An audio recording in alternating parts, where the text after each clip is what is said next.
चलो ठीक है, इतना टाइम काफ़ी है, 2 मिनट बहुत होता है, ठीक है ना। तो कैसे करना है, सबसे पहले तो स्टार्टिंग तुम लोगों ने सही किया होगा, P by Q equals to Q by R is equals to R by S is equals to 2/3। That means ये हमारे पुराने कॉन्सेप्ट पे चला गया, जब मैंने ये समझाया था कि P ratio Q, Q ratio R और आर रेशियो एस, ये सारे के सारे वैल्यू 2:3 के इक्वल ही है। तो हम लोग सबसे पहले क्या करेंगे, P ratio Q ratio R निकालेंगे। इसका ट्रिक क्या होता है, 2 3 2 3, तो ये तुम्हारा आ गया 4 6 और 9।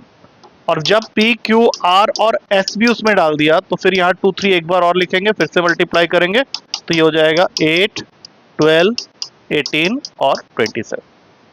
ठीक है, तो अब P की वैल्यू अगर निकालनी है तो P को कितना पार्ट मिल रहा है, 8 पार्ट। कितने का, तो वो नीचे वाले सारे वैल्यूज को ऐड कर लो, ये 8 12 18 27 सबको ऐड कर लो, it will be giving you 65। और टोटल पैसे जो तुम्हारे पास में है वो है 1300। तो यहाँ पे एक वैल्यू आ गई 20, जो कि फिक्स हो गया पूरे क्वेश्चन में। P का शेयर होगा 160। सेम Q निकाल रहे हो तो 12 को 20 से कर दो, वो सब लिखने की जरूरत ही नहीं है, तो इसका हो गया 240। फिर R निकाल रहे हो तो 18 को 20 से मल्टीप्लाई कर देंगे, तो ये हो जाएगा 360। और सबसे लास्ट में S निकाल रहे हैं तो 27 को 20 से मल्टीप्लाई कर देंगे, दैट इज इक्वल्स टू 540। अगर चेक करोगे तो सबका सम 1300 के इक्वल भी आएगा। आगे समझ में आया धर्मेश? चल ठीक है, कर लिया था या ऑन द वे था, कैसा था वो क्वेश्चन? अच्छा, तो मैं पढ़ा तो था क्वेश्चन, सम ऑफ रुपीज। चलो ठीक है, नहीं आओ, नेक्स्ट क्वेश्चन से पिकअप करना। अगला question, salaries of A, B and C are in the ratio of 2:3:5. If the increments of 15%, 10% and 20% are allowed respectively in their salaries, then what will be the new ratio of their salaries? Question का मतलब तो clear ही है, तीन आदमियों के salary का ratio दिया हुआ है और उन तीनों आदमियों की सैलरी को हम लोग बढ़ा रहे हैं बाई 15, 10 एंड 20% रेस्पेक्टिवली। तो जो न्यू सैलरीज बनेंगे उसका रेशियो क्या होगा, ये पूछा है। Time starts now.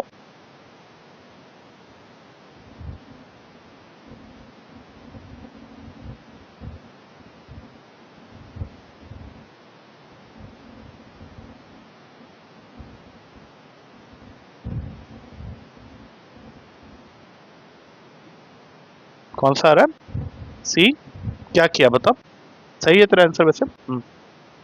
क्या किया तू मुझे बता वहां से। हाँ, सबसे पहले क्या किया? हाँ हाँ हाँ, बस बस बस बस ऐसा करेंगे, ऐसे क्वेश्चंस को जब भी हम लोग देखें तो इनको वैल्यूज दे दो। जैसे ए की सैलरी मान लेते हैं 200 है, बी की 300 है और सी की 500 है, ठीक है। और अगर 15% बढ़ा रहे हैं तो 200 का 15% होता है 30 रुपए, तो न्यू सैलरी 230 हो जाएगी। 10% होता है इसका 30 रुपए, तो ये 330 हो जाएगी। और इसका 20% मतलब 100 ऐड कर दो, 600। बस इसका रेशियो लेना है हमें, 0 0 0 सिर्फ कटेंगे, 23 30, 23 देख के ही पता चल गया था। ठीक है, चलो next question. Rupees 366 is to be divided among A, B and C such that A gets half as much as B and C together। मतलब A को उतना मिलेगा जो B और C को टुगेदर मिलता है उसका आधा, और B को कितना मिलेगा जो A और C को टुगेदर मिलता है उसका 2/3। तो तुम्हें बताना है कि A का शेयर कितना होगा।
ऑलमोस्ट टाइम हो गया है, 1.5 से 2 मिनट का टाइमर लगा होता है, टाइम हो गया।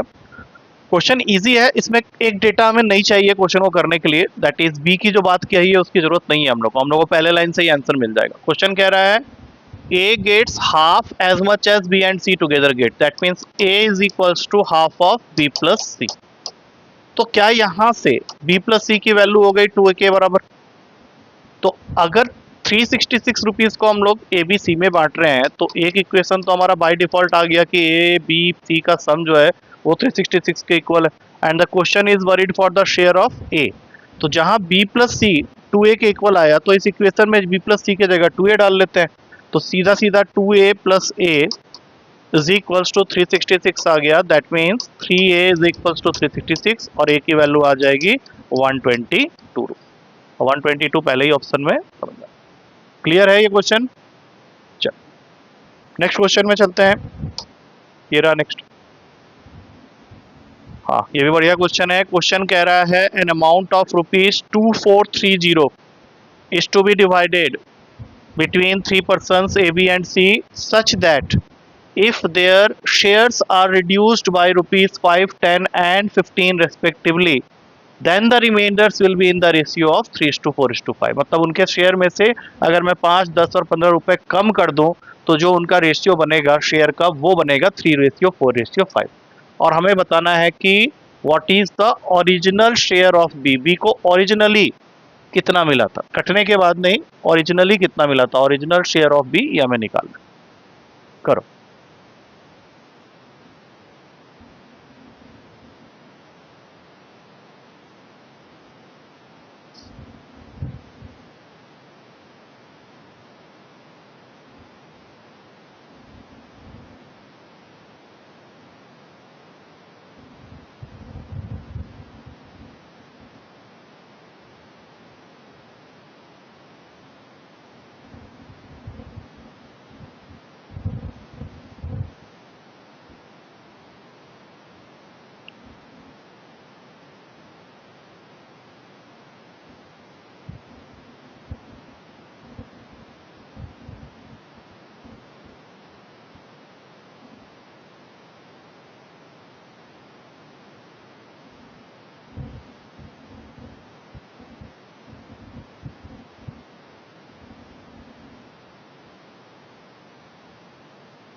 ओके यहीं तक टाइम होता है पेपर के लिए, जितना क्वेश्चंस पे अलॉटेड टाइम होता है वो उतना ही होता है। तो स्टार्ट कैसे करना है, सबसे पहले तो ऐसे एरो डायग्राम बना लो। 2430 को हमें 3 लोगों में बांटना था ए बी सी।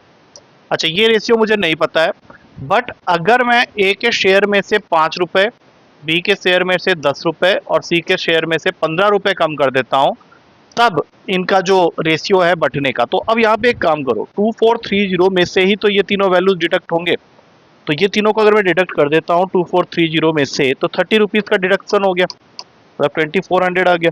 अब ये बटा है एबीसी में घटने के बाद जो रेशियो है वो है 345। अब हमें सबकी तो जरूरत नहीं है, हमें बी के ऊपर फोकस करना है। तो बी को घटने के बाद जो शेयर मिला होगा उसको हम लोग बोलेंगे रिड्यूस शेयर। तो वो हो गया 4 अपॉन इन तीनों का सम, दैट इज 12 इंटू 2400। तो ये इसको काट देगा 200 में, तो रिड्यूस शेयर आ गया 800। लेकिन हमें क्वेश्चन क्या पूछ रहा है, ओरिजिनल शेयर। तो क्या करें, 10 इसमें ऐड करें या सब्ट्रैक्ट करें? ठीक है ना, 800 में इस 10 को हमें ऐड करना पड़ेगा, आंसर हो जाएगा 810। उसने सारे तरह के आंसर दिए हैं, देखो 790, 800, 810। लास्ट तक क्वेश्चन गलत होने के पूरे चांसेस रहेंगे अगर कहीं भी गलती हुई। ये उसका रिड्यूस शेयर है, 10 रुपए कम होने के बाद तो 10 रुपए बढ़ा दो, 810 रुपए उसके ओरिजिनल शेयर हो गए। क्लियर है ये? बोलो। हाँ हाँ हाँ हाँ। जोड़ना नहीं था ना, रिड्यूस करना था ना। 2430 ओरिजिनल सम ऑफ मनी है, 5, 10, 15 उसमें से निकल रहे हैं, तो जो कम होगा तो वो 2400 का हो जाएगा। 5, 10, 15, 30 होते हैं, वो कम हो गए तुम्हारे वहां से। तुमने उसको ऐड क्यों कर दिया उसमें? वो तो गलत हो गया ना। इंक्रीज थोड़ी ना बोला, इंक्रीज बोला होता तो उसमें ऐड करते, रिड्यूस्ड बोला है तो उसको कम कर देंगे वहां पे। ठीक है, चल नेक्स्ट क्वेश्चन है। हाँ, ये बहुत बार आया हुआ है तुम्हारे पेपर में और ये काफी कॉमन क्वेश्चन है। रेशियो ऑफ इनकम्स दे रखे हैं दो आदमियों ए और बी के 5:4 और उनके एक्सपेंडिचर मतलब खर्च करने का रेशियो है 3:2। तो साल के एंड में अगर दोनों ही 1600 रुपए बचा रहे हैं तो what is the income of A? वो इस क्वेश्चन में income of A, income of B कुछ भी पूछ सकता है, तो एक बार एक निकल आएगा तो दूसरा भी निकल आएगा, कोई दिक्कत नहीं।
हम्म, चलो ठीक है।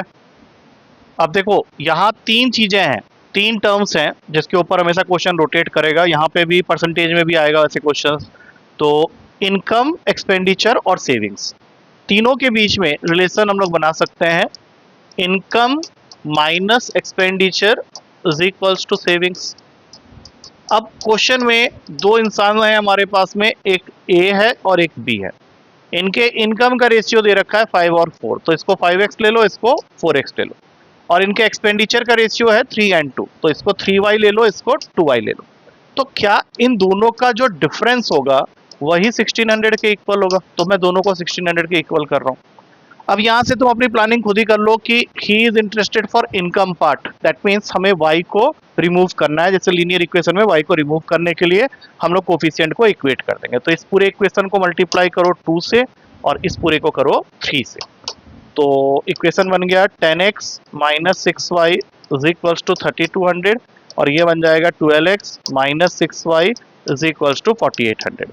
अब इनको करते हैं सब्ट्रैक्ट, साइन चेंज होगा, माइनस का 2x is equals to minus का 1600, ये दोनों गए, x की वैल्यू आ गई 800। अब ये x हमें सारी वैल्यू तक पहुंचा देगा। अब हमें चाहिए इनकम ऑफ a, तो x को उठा के यहाँ डाल देंगे, 4000 आंसर हो गया। इसका निकालना होता तो इसमें डाल देते। एक बार ये इनकम मिल जाएगा तो एक्सपेंडिचर भी निकाल लेंगे, तो ये इसका तरीका हो गया। आ गया होगा समझ में? Next question.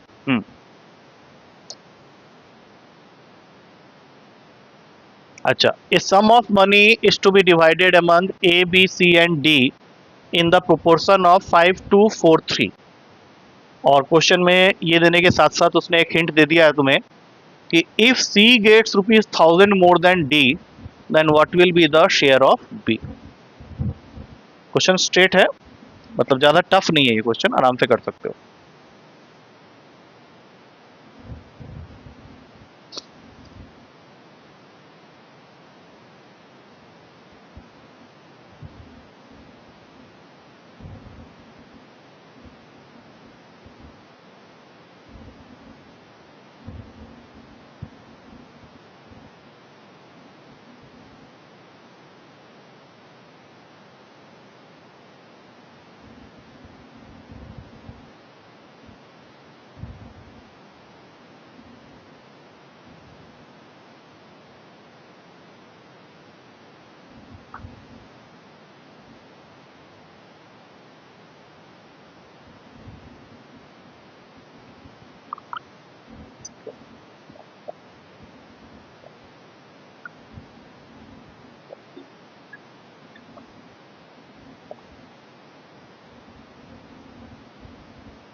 सी का शेयर डी से, सी को डी से 1000 रुपए ज्यादा मिल रहा है।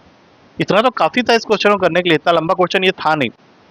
तो सीधा सोचो ना कि ए बी सी डी को अगर हम लोग 5x 2x 4x और 3x दे दें, तो क्वेश्चन तुम्हें डेटा दे रहा है लास्ट दो के लिए कि सी को डी से 1000 रुपए ज्यादा मिले, मतलब 4x माइनस 3x 1000 के बराबर होगा, और यहां से x की डायरेक्ट वैल्यू मिल गई 1000। बस, तो सिंपल तो है, बी की वैल्यू निकालना है या ए की वैल्यू निकालना है, अब 1000 को फिट कर दो कहीं पे भी, आंसर मिल जाएगा। तुम्हें बी चाहिए तो x इंटू 1000 2000 आंसर, कुछ नहीं करना था इसमें। मतलब एक तरह से देखा जाए तो क्वेश्चन क्या हो गया कि ए को 5000 मिले, बी को 2000 मिले, सी को 4000 मिले और डी को 3000 मिले। ये डेटा हम लोग को मिल गया था उस सेकेंड लाइन से।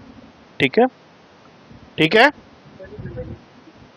डिवाइडेड बाई 14 क्यों कर रहे हो? इसमें 5243 उनके रेशियोज को दे दिया है ना डायरेक्ट, और इस बार निकालने के लिए उसने पहले ही बोल दिया है कि सी को डी से 1000 रुपए ज्यादा मिल रहा है, बस उस लाइन से निकाल लो। ठीक है ना, इसमें इसमें कोई सम दिया नहीं ना मैं स्टार्टिंग में। अगर सम दिया होता कि 15,000 को हमें डिवाइड करना है एबीसीडी में इन दिस रेशियो, तब वो काम किया जाता है। Next question. हाँ, ये बैग वाले क्वेश्चन होते हैं, थोड़ा सा ध्यान से, ये एक टाइप ऑफ क्वेश्चन होता है जिसमें पर्स में कुछ पैसे होते हैं और उनका एक सम टोटल होता है, लेकिन वो कॉइन्स के फॉर्म में होते हैं और हमें number of coins of each kind निकालना होता है। ये 7th 8th क्लास के बुक में था क्वेश्चन ये सब, अभी तुम लोग के पेपर में आते हैं कई बार ये क्वेश्चन, ध्यान देना इसमें। तो इसका एक तरीका होता है, तुम लोग देखो तुम लोग किस तरीके से कर रहे हो, पहले करो।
बोलो, 50 पैसे वाले कितने हैं, 25 पैसे वाले कितने हैं और 10 पैसे वाले कितने हैं? तुम अपना आंसर बोलो, फिर मैं चेक करेंगे। हाँ,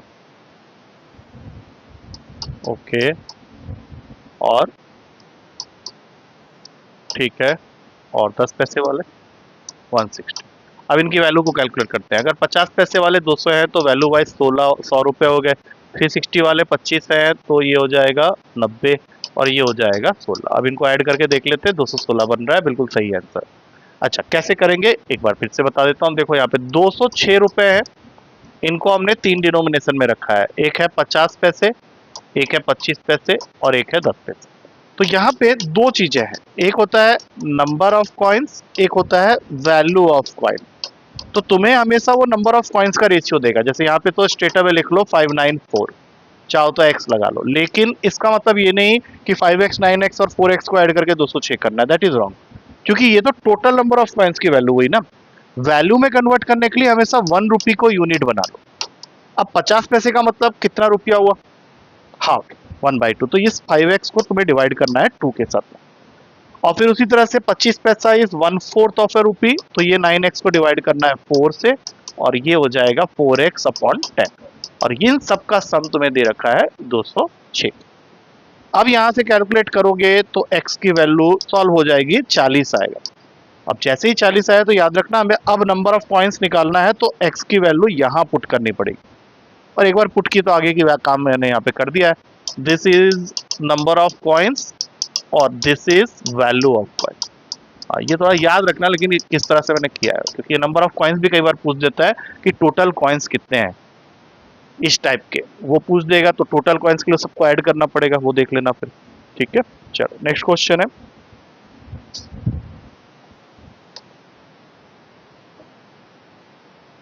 अच्छा उल्टा रेशियो अगर दिया है, वैसे कर लोगे क्वेश्चन को। 8400 को डिवाइड करना है 3 लोगों में ABC और इन द रेशियो ऑफ 1/5 1/6 1/10, मतलब पहले सिंगल रेशियो में कन्वर्ट करेंगे और फिर वहां से निकाल लेंगे। करो इस क्वेश्चन को, हो जाएगा तो आसान है।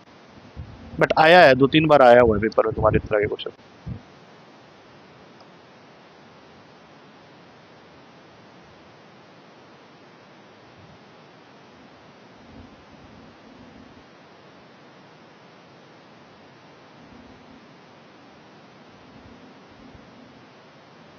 क्लियर है, चलो देखते हैं। सिंगल रेशियो में कन्वर्ट कर ले पहले, कैसे कर रहा है। एलसीएम लिया ना, हाँ बहुत बढ़िया बहुत बढ़िया। तूने 5 6 10 का एलसीएम ले लिया, ठीक है।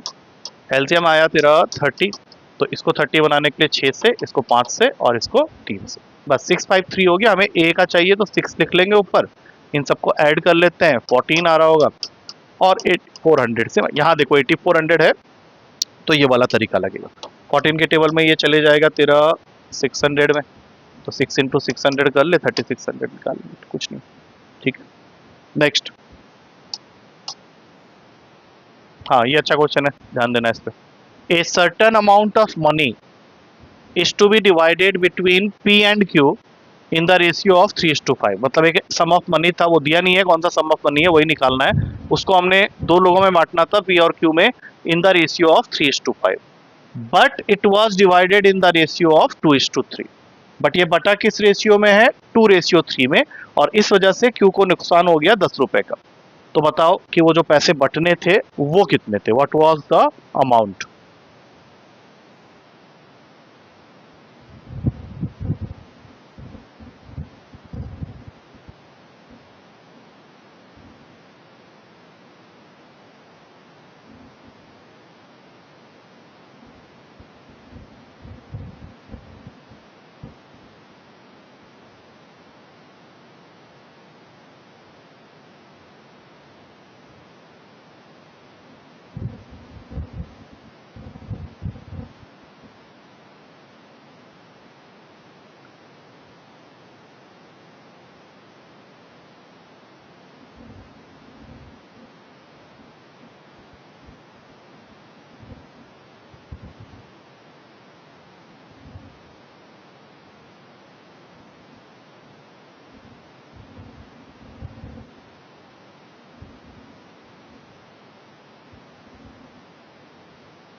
कौन सा आ रहा है 400? चलो ठीक है, वैसे भी टाइम हो गया था। देखो इस क्वेश्चन में हमें ये नहीं पता कि अमाउंट कितना है, तो मैथ्स में जो चीज़ नहीं पता होती है उसको हम लोग एक्स ले लेते हैं, ठीक है। अब इसको हमें बांटना है दो लोगों में, पी और क्यू में। रेशियो दे रखा है 3 और 5 का, लेकिन ये बटा 3 और 5 में है नहीं, ये बटा है 2 और 3 में। तो पूरी की पूरी फोकसिंग क्वेश्चन ने की है क्यू के ऊपर में। तो ओरिजिनल जो बट रहा था 3:5 में, तो उसमें क्या क्यू को मिल रहा था 5x/8, और अब जो घट के मिला तो उसके हिसाब से उसको मिल रहा है 3x/5, और इसी वजह से क्यू को नुकसान हुआ है 10 रुपए का। मतलब ये उसको ओरिजिनली मिलना चाहिए था बट मिला इतना है, तो क्या इसी का जो डिफरेंस होगा वो 10 के इक्वल हो जाएगा। बस वहां से एक्स ही तो निकालना है, this is nothing but your original amount. वहां से सॉल्व करने पे एक्स के 400 आएगा ना। वो भी हाँ, कैलकुलेशन ठीक कर ले, क्योंकि ये एलसीएम लेने पे 40 हो जाएगा, ये यहाँ जाएगा तो 25x, और ये यहाँ जाएगा तो 24x। आ गया आंसर 400। Next question. हाँ, ये भी काफी इंटरेस्टिंग क्वेश्चन है, ध्यान से करना। Wages of labourers in a factory has increased in the ratio of 22:25। मतलब जो वेजेस, दिहाड़ी जिसको बोलते हैं, डे के एंड में जो लेबरर्स को मिलता है, वो बढ़ाया गया है 22 से लेके 25। रेशियो है वो तो चलो, लेकिन नंबर ऑफ वर्कर्स को कम कर दिया गया है। एंड देयर नंबर मतलब लेबरर्स के जो नंबर है, संख्या है, उसको कम कर दिया गया है फ्रॉम 3:2। मतलब 3:2 में कम कर दिया गया, मतलब अब 300 थे तो 200 कर दिया गया। अब क्वेश्चन है, what was the original wage bill of the factory if the present wage bill is 5000। मतलब अभी अगर टोटल बिल जो बन रहा है वर्कर्स को पैसे देने का, जो प्रेजेंट वेज बिल बन रहा है वो 5000 है, तो पहले कितना था। अब यहाँ पे एक देखो, एक टर्म आ गया है वेज बिल। तो वेज बिल किस पे डिपेंडेंट होगा? दो चीजों पे। वेज बिल ऑफ फैक्ट्री दो चीजों पे डिपेंडेंट होगा। बताओ किस दो चीज पे डिपेंड करेगा ये? हाँ, बिल्कुल बिल्कुल बिल्कुल, कितने लेबरर्स काम कर रहे हैं, एक तो वो हो गया, और दूसरा तुम्हारा बन गया कितना वेज मिल रहा है उनको डे के एंड, वेज पर वर्क। आई थिंक ऐसा एक क्वेश्चन अभी हमने किया था इनकम एक्सपेंडिचर वाले कंसेप्ट से, वैसे ही इसको करने की कोशिश करो, क्योंकि इनका दिया हुआ है, इनका दिया हुआ है, उसी का प्रोडक्ट को इक्वेट करना है किसी एक वैल्यू के साथ। अब इसमें दो तरह के बिल हैं, एक है प्रेजेंट और एक है original.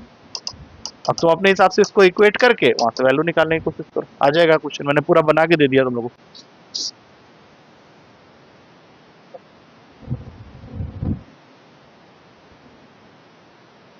3:2, 3:2, number of laborers number decreased in the ratio of 3:2।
बोलो क्या किए अप्रोच। एक्चुअली मैंने बहुत कुछ करके दे दिया था तुम लोगों को। नंबर ऑफ लेबरर्स, देखो नंबर ऑफ लेबरर्स इनिशियली थे, उसको 3x ले लो, और वेज वेज उनको पहले मिल रहा था, उसको 22y ले लो। और प्रेजेंट में तो वर्कर्स कम हो गए, 2 हो गए तो 2x कर लो, और वेज बढ़ के कितना हो गया 25। मतलब मालिक चालाक है, उसने वेज बढ़ा तो दिए लेकिन नंबर ऑफ लेबरर्स कम कर दिए। अब इन दोनों में से हमें किसकी वैल्यू दी हुई है, देख लो क्वेश्चन के अंदर, प्रेजेंट के। हाँ, तो ये वैल्यू कितने के इक्वल है, 5000 के। तो XY की वैल्यू 100 नहीं आ गई, देखो। तो इस XY को ले जाके तुम्हें तो ओरिजिनल निकालना है, तो ओरिजिनल जब निकालने जाओगे तो यहाँ पे 66XY हो जाएगा, तो इस XY को यहाँ पे पुट कर दो, हो गया आंसर 6600। क्या दिक्कत है इसमें? ध्यान रखना, सब क्वेश्चन सब है, मैटर करते हैं, पेपर में आएंगे, इस तरह से घुमा के देता है वो थोड़ा बहुत। इस बार के पेपर में जो आया था वो तो हमने देखा था, और थोड़े से क्वेश्चन अभी करवाऊंगा, एक पूरा सेशन उसी का ले लूंगा। वो 4-5-6 क्वेश्चन ही आते हैं, 4 क्वेश्चन आए थे, वो एलॉय वाले पार्ट से क्वेश्चन था। अच्छा ये करो, ये भी अच्छा क्वेश्चन है। इसको पहले पढ़ लो आराम से। क्वेश्चन है कि a person divided ₹10,800 among his 3 sons in the ratio of 3:4:5। बेटे को बांटा है पर्सन ने, 3 बच्चों में अपने पैसे बांट लिए हैं 10,800 इन द रेशियो ऑफ 3:4:5। दूसरा बेटा जो है second son kept ₹1000 for himself, 1000 रुपये अपने पास रखता है, and gave ₹600 to his wife, 600 रुपये वाइफ को दे देता है, और जो बचे हुए पैसे हैं उसको उसने अपने दोनों डॉटर्स में बांट दिया है, दोनों बेटियों में 11:9 में। तो बताना है कि वन ऑफ द डॉटर्स को कितना मिलेगा।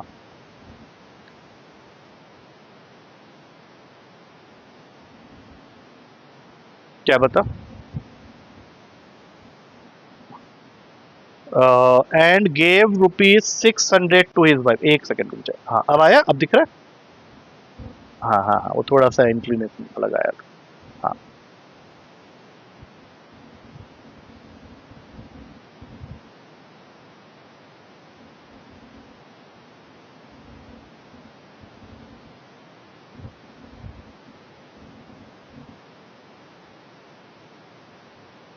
कौन सा आ रहा है? 1100, हाँ 1100 और 900, ठीक है ठीक है ठीक है, हाँ ठीक है, तो अभी आ गया। मतलब कुछ नहीं करना था, 10,800 के 3 पार्ट्स बन गए, 3, 4, 5। हमें बीच वाले बेटे के बारे में बात करना है, तो 4/12 इंटू 10,800 काटेंगे इसको, 900 में जाएगा। सेकंड सन का शेयर हमें मिल गया 3600।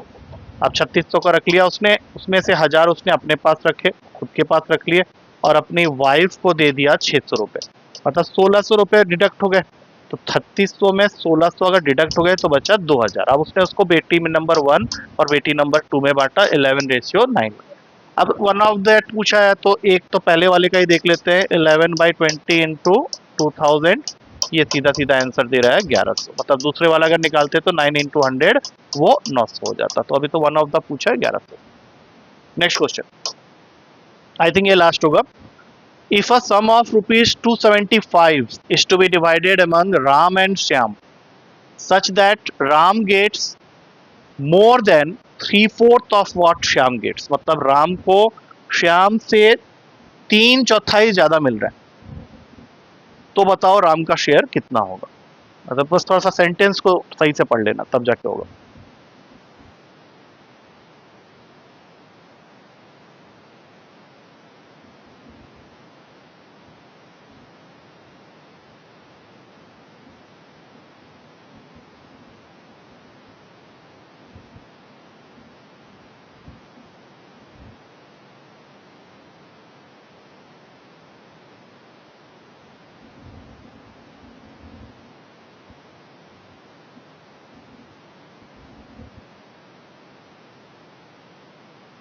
175 आ रहा है, ठीक है। मतलब तेरा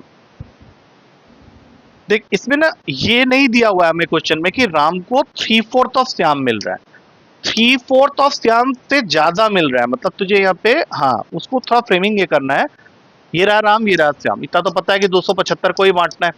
राम के शेयर के बारे में है कि उसको श्याम जितना तो मिल ही रहा है, लेकिन उससे 3/4 ज्यादा ही मिल रहा है, मतलब श्याम प्लस 3/4 ऑफ श्याम। तो ये हो गया टोटल मिला के 7s/4, और यहां से हम लोग R/S का रेशियो निकाल लेंगे 7/4। खत्म कहानी, यह है समझ में। हाँ, अब हमें क्या चाहिए राम का, तो राम का लिख लेंगे 7, टोटल 7 + 4 11, और हमारे पास में जो अमाउंट है वो है 275। ये तुमको राम की वैल्यू दे देगी। और श्याम निकालना है तो 4/11 इंटू 275, तो काट लेंगे, यहाँ से आ जाएगा 25 में जा रहा है तो 175 होगा, इसका निकालते तो 100 हो जाता, खत्म। चल ठीक है। अच्छा तेरा पिछला पेपर वेपर जो दिया था उसके हो गए थे ना? मैंने लास्ट कौन सा पेपर दिया था? आई थिंक बहुत दिन से काम भी नहीं गया तेरे पास, लास्ट संडे वाला पेपर ही हुआ था आई थिंक, उसके बाद कहाँ कुछ हुआ है?